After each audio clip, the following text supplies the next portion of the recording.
ये बात तो है सत्या कि मन में अगर पैशन हो कि मतलब कहते हैं ना एक इरादा कर ले तो कोई भी स्टीरियोटाइप हम ब्रेक कर सकते हैं। अब जैसे किस तरीके से हमारी संस्कृति विरासत जो है उसको मेंटेन करते हुए इन्होंने एक नया फ्यूजन यहाँ पे बनाया है, तो I guess this is something nice.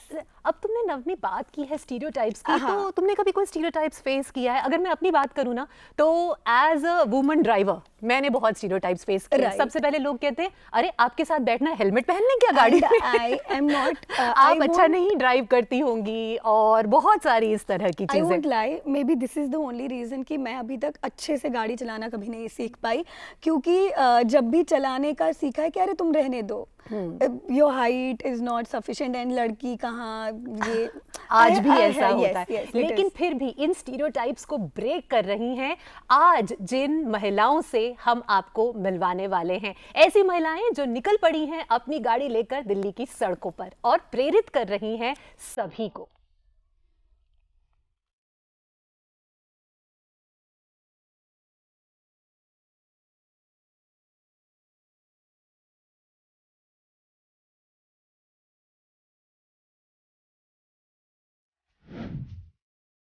Twelfth clear करने के बाद मेरे पेरेंट्स ने देखा कि अभी घर में बैठी, उन्होंने मुझे ये कहा कि कुछ कर लो, या तो सिलाई सीख लो, पार्लर सीख लो, कंप्यूटर सीख लो, बट मेरा इंटरेस्ट नहीं था उस सब में। साइकिल चलाना चाहती थी लेकिन मैंने कभी साइकिल नहीं चला पाई।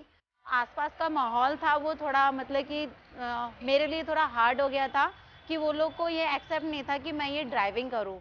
मुझे काफ़ी लोगों ने ये बोला कि नहीं तुम नहीं सीख पाओगी, तुम नहीं कर पाओगी ये। तो मेरे मन में एक ये आया कि मैं क्यों नहीं कर सकती, मैं ऑफ कोर्स ये कर सकती हूँ।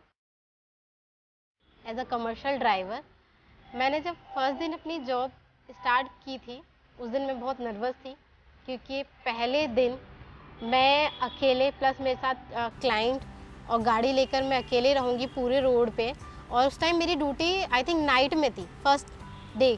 तो मुझे थोड़ा सा डर लग रहा था कि मैं कैसे हैंडल करूँगी, लेकिन मैंने धीरे धीरे करके मैंने सब बहुत अच्छे से किया। आज मुझे 4 साल हो गए अपने काम को करते हुए और मेरा अभी तक का एक्सपीरियंस बहुत अच्छा है।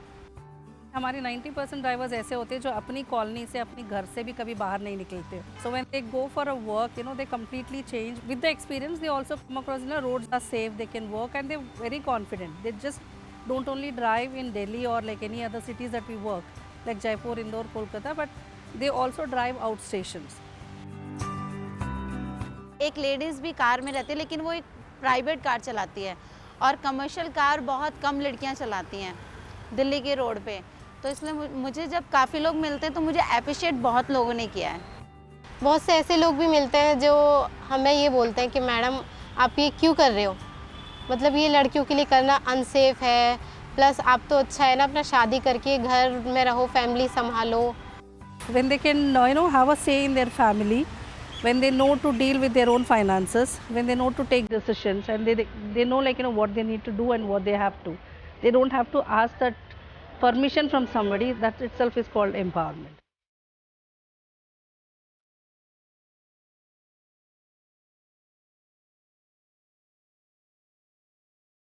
तो जैसे कि मेरी ड्यूटी ऑफ हो जाती है और मैं उसी ऑन रोड पे हूँ, तो मैं अपने पापा को लेकर जाती हूँ।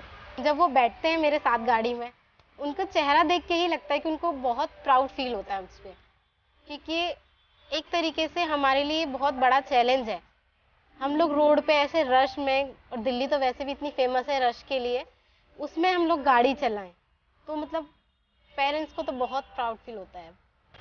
हमारी जो NGO है आज़ाद फाउंडेशन, तो वो ट्रेनिंग देखते हैं, और इनके जो ड्राइविंग ट्रेनिंग के साथ साथ पूरा वुमेन एम्पावरमेंट का ट्रेनिंग होती है, जो सेल्फ डिफेंस और first aid and then they have gender equality, ऐसे 14 अदर मॉड्यूल्स का ट्रेनिंग होते हैं। ये ख़त्म होने के बाद वो सका में आते हैं, देन सका में हायरिंग प्रोसेस होता है after we road test drive. हम लोग के कैब के ऊपर एक नंबर्स लिखे होते हैं जो कि हमारे कॉल सेंटर के नंबर होते हैं। तो किसी को भी अगर कैब चाहिए होती है तो कॉल करते हैं कॉल सेंटर पे, तो उनकी कैब बुक हो जाती है। पहले दिन चलाई गाड़ी लेकर अकेले रोड पे निकली थी, उस टाइम डर लग रहा था, प्लस मुझे क्लाइंट भी मेरे साथ में थी। वो लोग खुद इतने एक्साइटेड होते हैं कि हमारे बारे में, कंपनी के बारे में वो जानते हैं, तो उनके साथ मेरा पूरा सफ़र कैसे कट गया मुझे पता भी नहीं चला। ये लड़कियों को सारे काम करने चाहिए, क्योंकि जब भी हमें पता चलेगा कि हम क्या क्या कर सकते हैं। जो लड़कियां अभी भी इस समय में भी मतलब कि नहीं अपने ऊपर डिपेंड है, वो दूसरों पर डिपेंड है, वो लोग भी आगे बढ़े और खुद के फैसले खुद से कर पाएँ।